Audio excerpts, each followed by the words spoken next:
Good morning. Good morning. Good morning. We have a lively bunch here today and a full house, so that's great. I think Darrel brought his own cheering section, which is some of them may be hecklers, I'm not sure. But we are glad you are all here with us today. at the Unitarian Universalist Fellowship of Fayetteville. Everyone is welcome here, no matter where you are on life's journey, or journeys.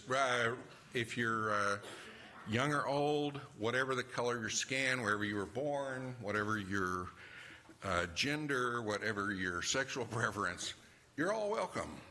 Whether you believe in God or none of the above or gods. I heard of someone who said, I believe in gosh. And if you don't believe in him, you're going to be darned to heck. Also welcome. All are welcome. And we hope you learned something. We hope you're inspired and challenged to help make this world a better place. It's kind of our goal. If you are here for the first time, we do like to get your information solely to add to our email list, which tells you of upcoming events. You can unsubscribe if you want. We've got folks joining us live online and who will join us later also online. And you are invited to give us your information at our website. If you are willing to do that, we would love to keep you in the loop of upcoming events. Later in our service, we're going to have a time of joys and concerns. There are these yellow cards on the seat back in front of you. If you're on the front seat, I'm sorry, but someone will hand you one if you need one. But this is later in the service. There's a time where people can come up and drop stones to represent joys or concerns or milestones. And if there's something you want read that's come into your life or is about to, just you can fill out this card, and there's a place there to mark whether you want it read out loud or just shared with the care team. And those joining us online can, in the Facebook comments, which are public, you can also share joys and concerns. Our AV tech, David, makes a lot of the magic happen. From this microphone to Facebook and everything else. And he can help you if you need hearing assistance. Children are always welcome in our service. We do have a nursery downstairs if anyone wants to take advantage of that. Remember to silence your cell phones. We have a guest speaker today, Darrel Henschell, who is, I think probably quite a few people in here know him, have crossed paths with him. Either because your piano was out of tune, or you're a free thinker, or you wanted to meet one and see, what they were really like.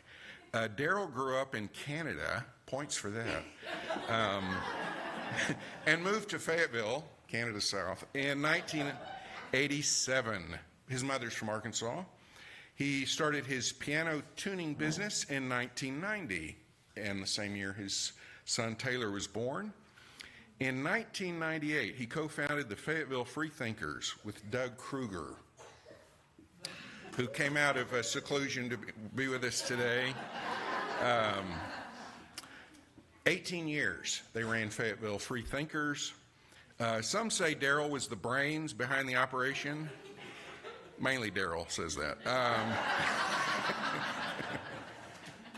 He gave me that line, so I'm not being mean.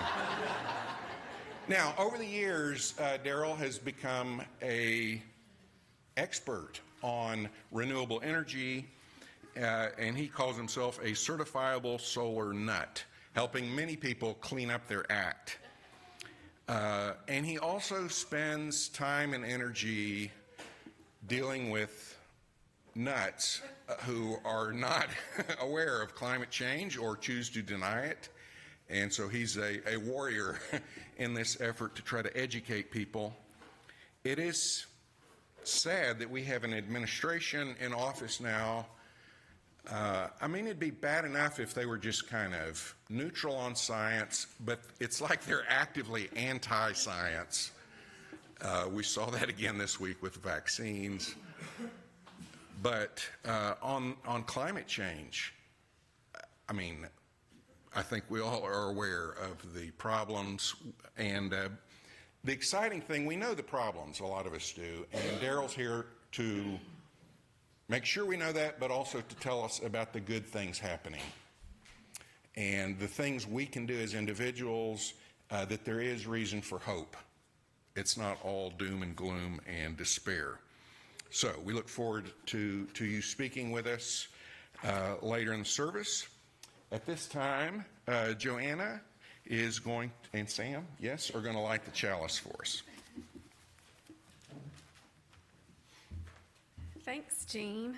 I'm excited about today's service. It looks like, Sam, you can just use this and light that and then light that, right? Yeah. Okay. All right. Y'all going to say this with me? Yeah. All right, there it is. Good. Love is the spirit of this community, and service is its prayer. To dwell together in peace, to seek knowledge in truth, and to help one another. Thus do we covenant together. Good morning. Our opening hymn. Is this on? Okay. Our opening hymn today is number 328 in our gray hymnal right here. It's I Sought the Wood in Summer.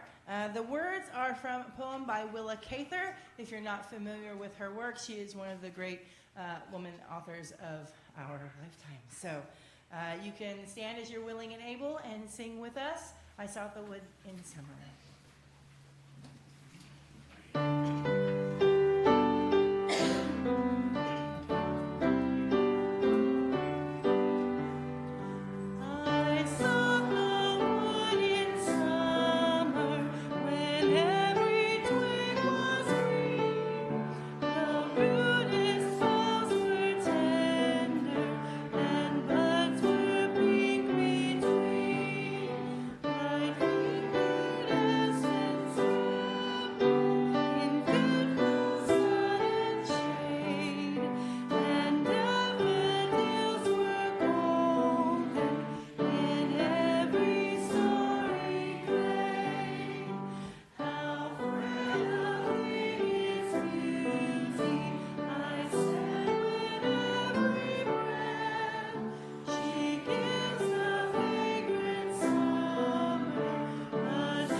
Thought I had this pulled up, everyone. I'm sorry.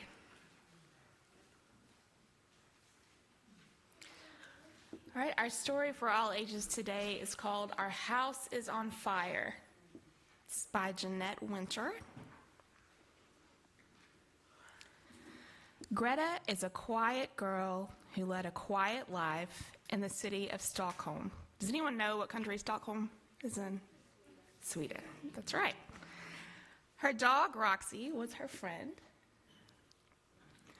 All my life, I've been invisible. The invisible girl in the back who doesn't say anything. In school, she felt alone.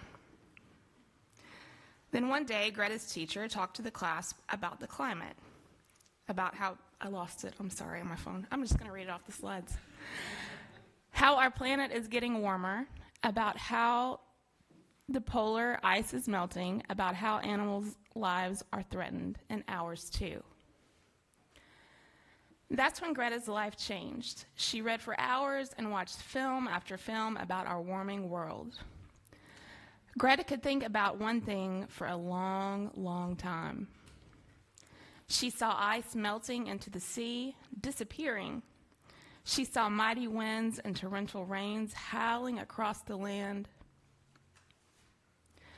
She saw coral reefs deep down in the sea, pale as ghosts, bleached by the warming waters. Greta saw living creatures everywhere, struggling to stay alive.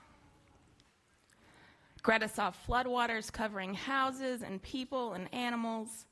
She saw cities swallowed under rising oceans. She saw the smoldering sun scorch the earth, leaving it bone dry. She saw blazing wildfires racing through the forests. Our house is on fire. Greta became sad, thinking about the climate all the time. She barely ate or spoke. Those pictures were stuck in my mind. The sad days went on for a long time, each day more unhappy than the next. There might not be a world to live in when she grows up. What use is school without a future? What can I do, she wondered. Greta decided to go on strike from school for the climate. Her parents understood. Greta skipped school one Friday and took her poster, "School Strike for Climate," to the Parliament building to sit on strike. She hoped lawmakers would see her. Her sign is in Swedish. People walked past, too busy to notice. Greta was invisible there too. She was at the Parliament building every Friday, even in the rain. Then word of her strike began to spread. Little by little, other school strikes joined her. On Fridays, Stockholm schools were a bit empty. More people started noticing the child strikers, and word spread through cyberspace about the Friday school strikes. Children started striking everywhere. If grown-ups won't act to save the planet, children will.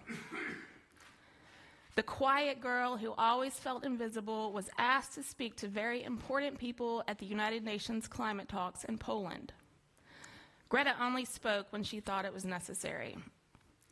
You say you love your children above all else, and yet you're stealing their future in front of their very eyes. We need to keep the fossil fuels in the ground. The quiet girl was invited to speak to important people at the World Economics Forum in Davos, Switzerland. It was necessary to speak.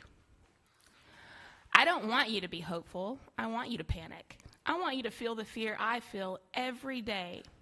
I want you to act as if the house was on fire, because it is.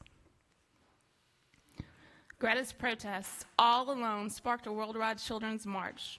Her quiet voice, joined by thousands of voices, became a roar. Can you hear us?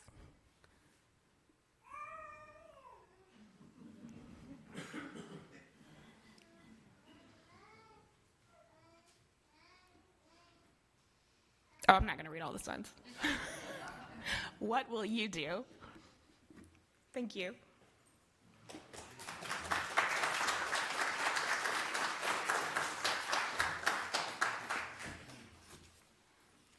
Thank you, Leanda.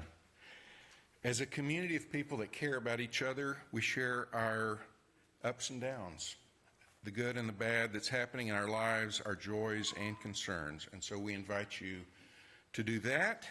You can come to the front and drop a stone. Leanda is going to hold the bowl of stones there, and you can pick one or more out and drop them in the water to signify your joy or concern.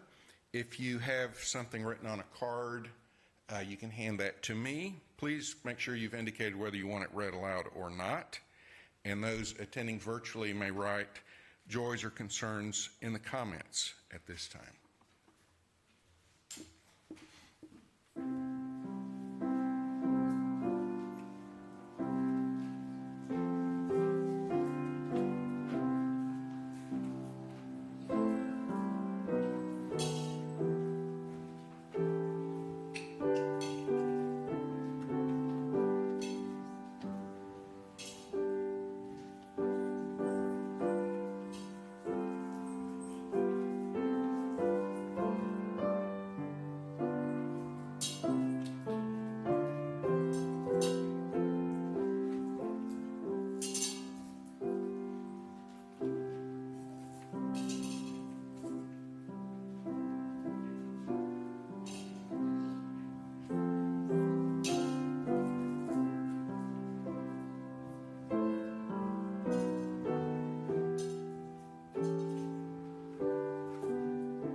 Thank you for sharing. I know there are many other things on our hearts that are not shared, and we like to drop some extra stones to represent those, and then a few more to represent the joys and concerns we will inevitably encounter this week. Thank you, Leanda. Let's take 60 seconds of quiet. Some like to pray, some just to meditate and think about what's been shared with us.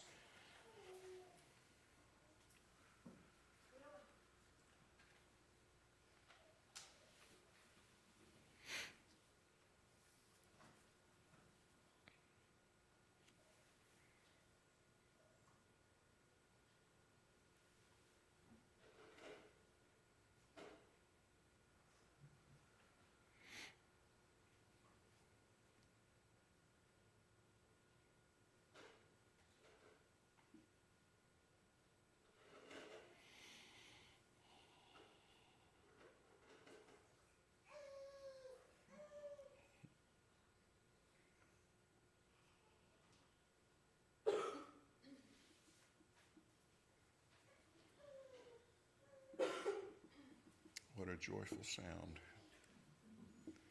For some of us, that's the most quiet time of the week, that minute. It is time for our offering. If you're a guest with us, you may sit on your wallet or purse, unless that's uncomfortable for you. But You know, we don't want guests to feel obliged. Now, if you feel moved to share, we will accept it, but you are a guest. We support our fellowship primarily through the gifts and offerings of our members and our friends who are committed to this place and to each other and to the people who help lead us. And so we invite you to share as you're willing and able as our ushers come up. And if you filled out one of these cards, you can drop that in as well.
Test 1, 2, test 1, 2. Start that little clock. Well, wonderful. Thank you for having me. I'm Darrel Henschell. Ooh, I need my little pointer. Ooh, they were already set. Good. So when Jean asked me to come speak about climate change myths, I was like, oh boy. Are we really going to get tricked into talking about the things that climate change deniers have come up with over the last 20 years or so? And no, we're not. But I will focus on a couple of them briefly, and then we'll move on to the solutions and what's going to work. I'm going to start with my own local example. We'll move up to the city level, country level, and then the whole world. And there's lots of good news. Even if you follow this closely, you don't know what's happening and how fast it's happening. Let's begin. Okay, so if you are interested in the topic of the climate change denier points, I call them canards that they come up with. There's this wonderful site, it's been around at least 20 years, called Skeptical Science. And this is the first 4. When I first started using this site, so they put the example here on the left, and then the solution, the response is over here. There were 75 examples. Now there are 252. You'll notice that at the bottom, if you want to get a copy of this presentation later on, I have all of my sources for everything in small font in the bottom. So you can, a claim worth making is a claim worth backing up. So let's begin. Let's just look at 3 of these very briefly. It was 20 years ago that Doug and I with the Freethinkers and Omni Group, Al Gore's movie came out 19 years ago, 06. And we rented a theater and raised some money and got free tickets for everybody to go. And they weren't even going to bring the movie into town, but we got them to bring it in, and we had such a response, partly because it was free, I suppose. And we packed out the theater at least 2 days, I think. Anyway, the myth number 1. They say climate has changed before, it's always changed, it's all the same. Well, I'm sure everyone in this room who has watched the news knows that's not right. Here's the last 800,000 years, which we know very well from ice core records. This is the CO2. The temperature follows this very, very much the same. The average is about 280 parts per million over the last 800,000 years. Now we're up to 430. It used to take a century to change that by 1 part per million. We're doing 3 of them per year now. Okay, number 2. They say it's the sun. Most of all our energy comes from the sun, pretty much. Maybe the sun has changed. Well, it has changed a little bit. It's gotten slightly cooler. And realize this one is number 2. This is their good stuff. This is at the top. So, yeah, it's not the sun.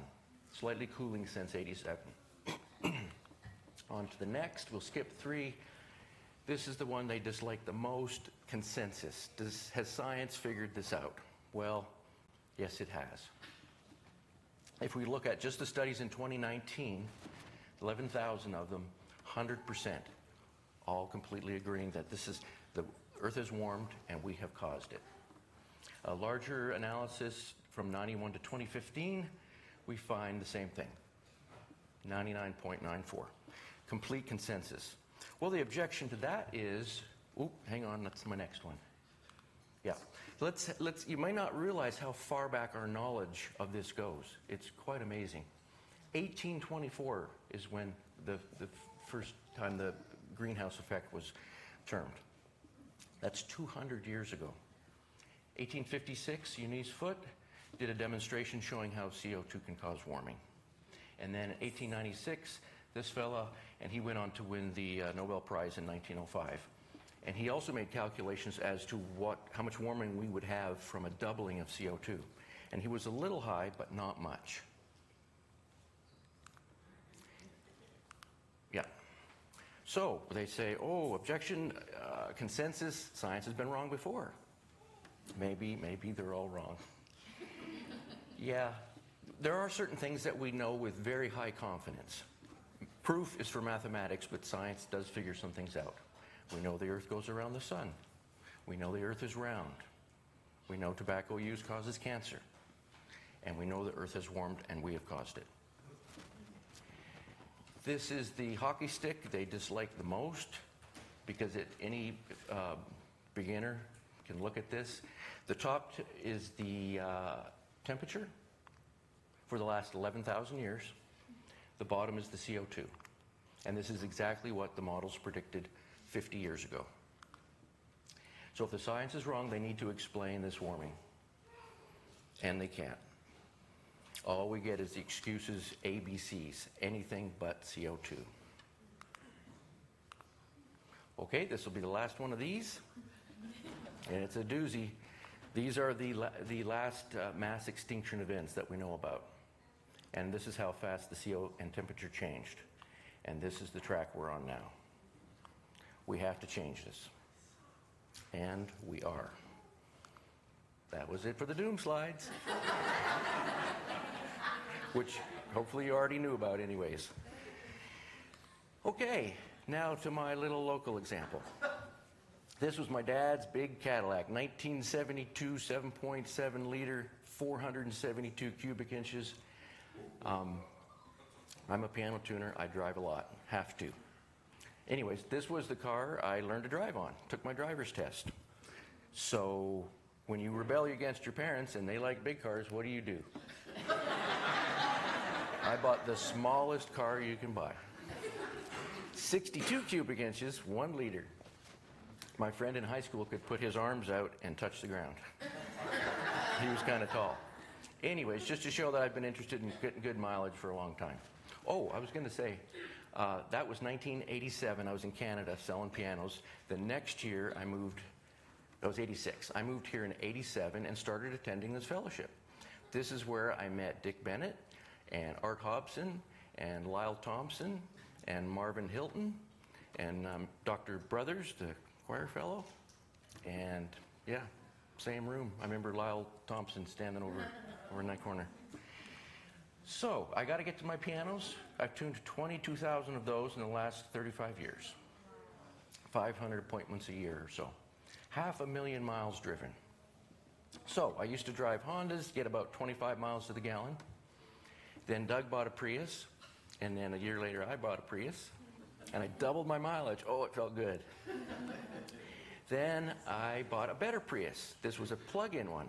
So you plug it in and you get your first 25 miles in electric. So my goal was to try to get as much out of that as I could. And it's amazing what you can do with 25 miles, really. It covered 82% of my driving. So I was able to get almost 200 miles to the gallon. I was so proud of that, I painted it on the back of my car. Just to start conversations, and it didn't work that often.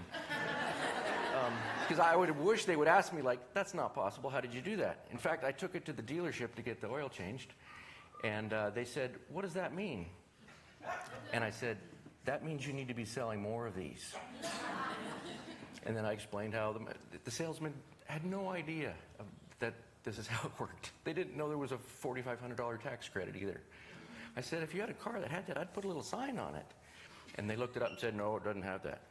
I called my accountant, and yes, it has that. Anyways, that's really good miles, but can we do better than that? What about infinite? Infinite, that's got to be lying. So, the next step, and I know some people in here are doing the same thing too. This was my first cartwheel, terrible, but I was so happy about getting the solar, I didn't even care. Let's zoom back a bit and put a goat in there, because a picture with a goat is a better picture. That's my goat Finnegan. He's walking towards me because he wants to get a snack. But this is our building out in the back. It was built in '65, the same year this building was built, 1965, and it sat in the sun getting hot for 55 years. Those shingles doing nothing. In 2017, I put 11 kilowatts of solar on it, and now those panels provide 98%, maybe 99% of our electricity use, including fueling our cars, driving on sunshine. So here's my favorite slide. If you don't remember anything else, this is the neat point, and I figured it out on my own. Let's see. How many square feet of sunlight do you need to capture to power an EV year-round? My voice is getting a little dry. I'll take this. I had a piano customer I was talking with, and he said 5,000 square feet. That would be at least twice the size of this room. Well, the correct answer is 120 square feet. So I measured this screen before. This is 40 feet, 3 of these. 3 of this screen aimed at the sun, and you're done with gas. Driving 12,000 miles a year. I measured the parking spots out here. They're 240. So in the space that you parked your car out here, if you catch that much sunlight, it'll power 2 EVs year-round. And it's not even that much energy. EVs are so efficient, 3,100 kilowatt hours. Just by upgrading your water heater, you can save enough electricity to fuel your electric car. Okay, let's go to the breakdown of what we did. 2 years ago, me and my wife bought these 2 used Chevy Bolts 5 blocks from here. So our 2-year report, we drove 50,000 miles. We didn't burn 2,000 gallons of gas. That's 6,000 in savings there. And then 20 tons of carbon avoided. So people go, oh, how are we going to pay for the roads if we don't burn all this gas? That's just too hard. Well, turns out, if you drive 12,000 miles a year, which is the average, and you buy gas in Arkansas, you're going to spend $120 on gas taxes for the roads. We pay a $200 EV fee for both of them. So I'm paying 65% more for the roads than the gas burner. So we can pay for the roads. That's not hard.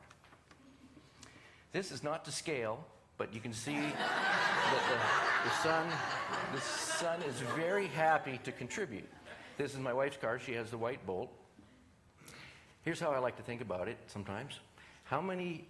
One good day of sunshine on our panels that used to be just wasted for 50 years, one day, how far does it drive our little Bolts? 300 miles. That's almost to Little Rock and back. 12 gallons of gas avoided from sunshine. This is easy. This is not hard. So we're going to have to electrify everything. And the good news, we are. I'm certain of it. The gas salesman, CEO of Exxon, says 15 years for all new car sales. We'll still have the old legacy vehicles around for quite a while, of course. But that's the way it's going. And what about those motorcycles? Turns out they're worse. They pollute almost 10 times as much as a car. They have no pollution control. That's why when you have bikes and blues and the air is just terrible. So that, according to CEO of Harley-Davidson, and this quote drives the Harley people nuts, it's all going to be electrified. Absolutely. And I started. I bought one of these 5 years ago. The motor is in the wheel, the battery is here, and there's a hole just to make fun of the fact that it doesn't have a gas tank. He did that on purpose. So one day of sunshine on my panels takes this bike how far? Whoop. 825 miles. Not all at once, mind you. You got to stop and charge. It goes about 45. But by then, you want to do something else anyways, I find. Okay, all the lawn equipment. Filthy, no pollution control. Inefficient, noisy, shakes, smokes, puts out toxic stuff. We're going to electrify all of that. Here's my backyard. I have 5 goats assisting with the mowing. We have 2 acres. My electric rider I got 7 years ago.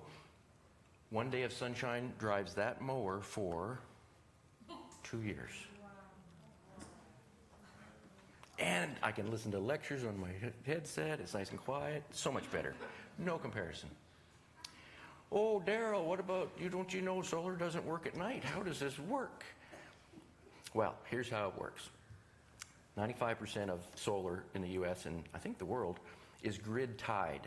So right now I could look on my phone and it would tell me how much each one of my panels is producing. That power is going on the grid and it's being used by my neighbors. And it's turning their meters and the electric company is getting money for my electricity.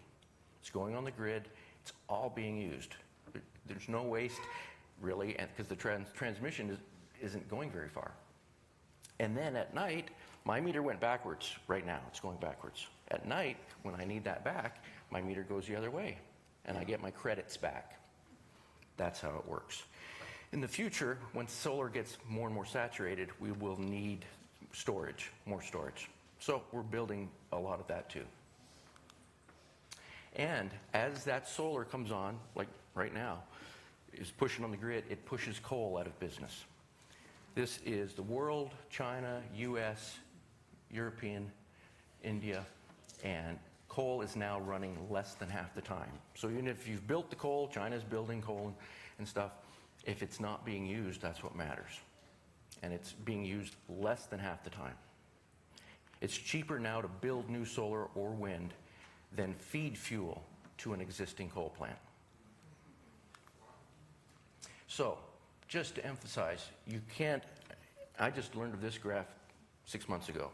It's really hard to grasp how fast of a revolution this is. If you read Bill McGibbon material, he's been going over it recently with his book, Here Comes the Sun. But imagine if you could put your money in the bank and get 33% interest instead of 4 or 3. That's what solar's doing. Every 3 years, it doubles. And in fact, yesterday, I didn't have time to put it in the slide. We just got the numbers in for this year, the first half of this year. Solar has grown 66% faster than last year. So it's just exploding. When you put it on a graph, now that's capacity, that's one thing. This is actual generation. 2010, nothing is going on. And then rocket ship. To underline that, just consider, 20 years ago, it took us a year for the whole world to build 1 gigawatt of solar. A gigawatt is like a nuclear plant or a coal plant, and when they're pushing out 1 gigawatt, that powers the background needs of about 1 million homes. It's a lot. It took us a year to build that. China built 93 gigawatts in May. China added 3 gigawatts per day in May. There's the graph, another rocket ship. It's hard to grasp this. So why is this happening? It's because it's cheaper. Do you know of anything else that has declined by 90% in cost in 15 years? And this has been going on for 50 years. In the mid-70s, it was $100 per watt to build a solar panel. Now it's about 10 cents. It's down by a factor of over 1,000 in 50 years. Okay, let's go to local. When I get someone who doesn't like solar, this is my bulletproof example. They can never respond to this. Fayetteville, 2019, our city put in quite a bit of solar with storage, 87 acres. It was kind of brush land they weren't using anyways. And our wastewater treatments use a lot of water. That system paid for itself in the first 4 years and will save us $6 million over 20 years. That's $6 million we don't have to pay in taxes because of sunshine. How many of these can a nation afford to own? And there's examples like this all over, even just in Arkansas. We have, I drove up to Rogers and took this picture. That's, it's either Rogers or Bentonville, it's on the line. But anyways, both of them are rapidly switching their municipal stuff to solar and renewables. Hot Springs.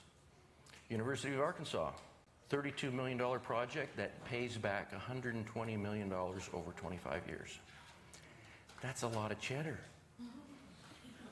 Hopefully it'll survive the politics. That's all a little bit up in the air right now. Stuttgart schools, you might have heard about this one. There's the same thing in Batesville. Just did the same thing. They needed to attract more teachers, needed to raise the wages. They put in solar, and they saved enough money, and everybody got a raise from sunshine. All of our schools should be covered with this. They sit there for 80 years. They would be powering the community on the weekends and all the schools easily. Anyways, one would want to mention our hydro dam. It uses a lot of land, but people like to play on the lake, and it helps with flood issues. And it makes a lot of power. 2 56-megawatt generators, when those are running full blast, that will power almost 100,000 homes. The background use of, not the peaks and stuff, but 100,000 homes is considerable. Okay, we covered Arkansas, which is actually pretty small in the picture. We need to look to the big hitters on this sort of thing, the big states with a lot of population, and they are doing really well. California has 14 times the population of Arkansas.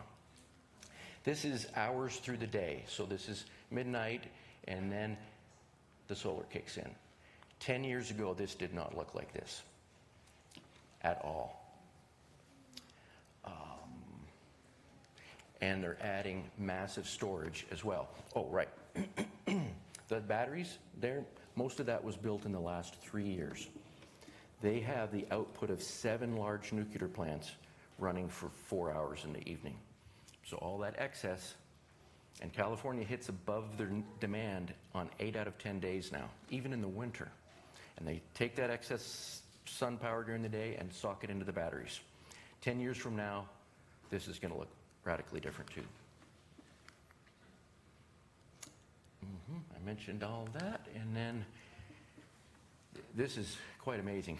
So, yeah, solar in California now surpassing the gas. And look at this, just not 10 years ago, it was almost nothing.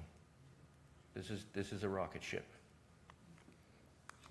Texas, also really big state, huge renewables to tap. Same looking thing, lots of solar. The green is the wind. And Texas has massive wind to harvest, and they're getting it. Right.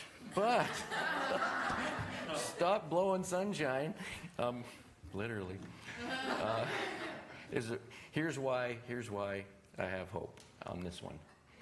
This fellow ran on saving coal in 2016. Gonna save the coal. Tried to push some laws through or whatever. It actually died faster. Died about twice as fast. Because it can't compete, and the money is what matters. Thank goodness solar is cheap and wind is cheap. Yeah, it's just off the charts. 10 years ago, coal was doing 39%. It's down now to 14, and it's not coming back. Yeah, this just happened last year. Nobody saw this coming 15 years ago. Maybe a couple people. Very optimistic people. Then they go, oh, well, okay, we're the U.S. That's what we're doing. Doesn't matter. What about China? Here's what China's doing. This is a little bit of nuclear, hydro, still building some coal, lots of wind. Here's their solar. But will we have enough space to put all these panels, man? Yes. Is that a speck on the... Yeah, no. This is Australia, which is interestingly about the same size as the U.S. if you put them on top of each other, the main land mass of the U.S. This dot in the center is how much of Australia you have to cover with solar to power the nation. Now, for us, we have 10 times the population. Our dot will be a little bigger, maybe 4 times. But hey, we got roofs, we got parking lots, we got water canals. It's not a problem. And yeah, we're not going to run out. Most countries have 10 times as much renewables as they need to get. Yeah, the amount of space they use for cattle is 3,500 times bigger. And the cattle and the panels can go together. You put them above. And goats, lots.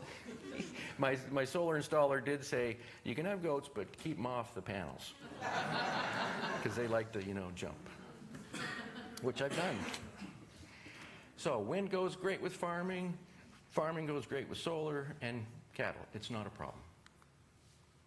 Let's look to Germany. They are the 3rd largest GDP in the world. A big overachiever. Here's their rocket ship. The yellow is the renewables. 20 years ago, it was last, lower than any of the others. Now it's more than all the rest combined. They were 62% renewable last year, and they're on track for 80% in 5 years. Here's the entire EU. Looks like ours with the coal, but yeah. Their wind and solar has passed all fossil for electricity generation. That's amazing. And then the big hitter. All of the things I talked about, me in Fayetteville and Arkansas and the U.S., that all fits in this little slice. Wow. This is what they're doing. It's just jaw-dropping. Okay, this will be my last one with the numbers and stuff for you to memorize. There will be a test. But yeah, here's what happens next year. Renewables become #1 in the world for electricity generation. So we don't need to call it alternative anymore. It's the one. And amazingly, solar in 8 years, 2033, on track to be the #1 source. And by 2050, that's a long estimate, who knows? Solar has always been underestimated. It'll likely be larger than all the rest combined. That's it. Conclusion. Go easy on the carbon. Do it for my goats. At my house, we have my goats living the American dream, where you own your own home, and it's solar powered. Thank you.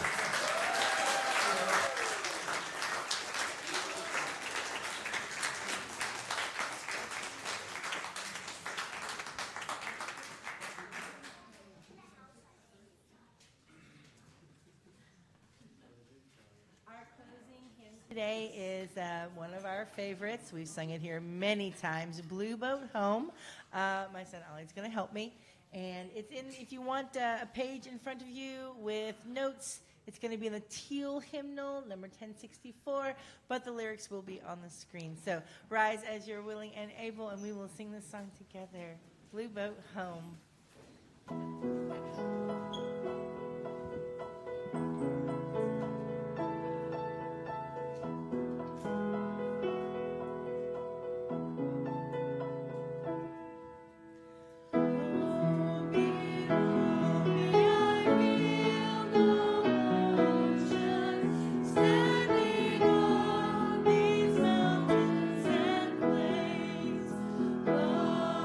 Far away from the holy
we're going to extinguish our chalice.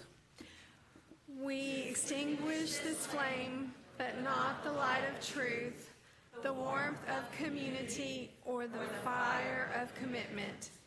These we carry in our hearts until we are together again. Thank you.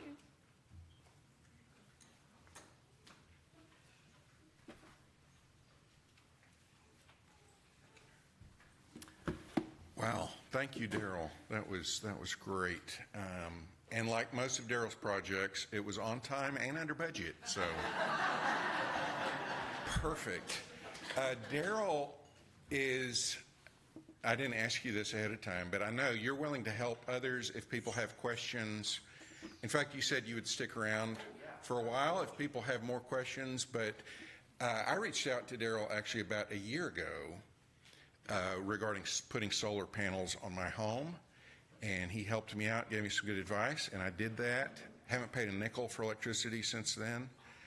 Bought an electric mower, and on Friday this week I bought a Prius plug-in. Now, I know I'm maybe embarrassing people, but who has solar panels on their house? Okay, so there's several people you can talk to about it. Of course, there is an upfront cost for a lot of these things, getting an electric vehicle or putting solar panels in, and there's some ways to finance that and so forth, but that's an obstacle. But the long run, if you can, it's hard for us sometimes to think about the long run, it pays for itself within a few years. But thank you, Darrel, for all you're doing, for what you did as well for us, but everything you do. All right, very good. And so Brenda is going to play us out with some beautiful singing music. Darrel will hang around if you want to pick his brain. So thank you again for being here.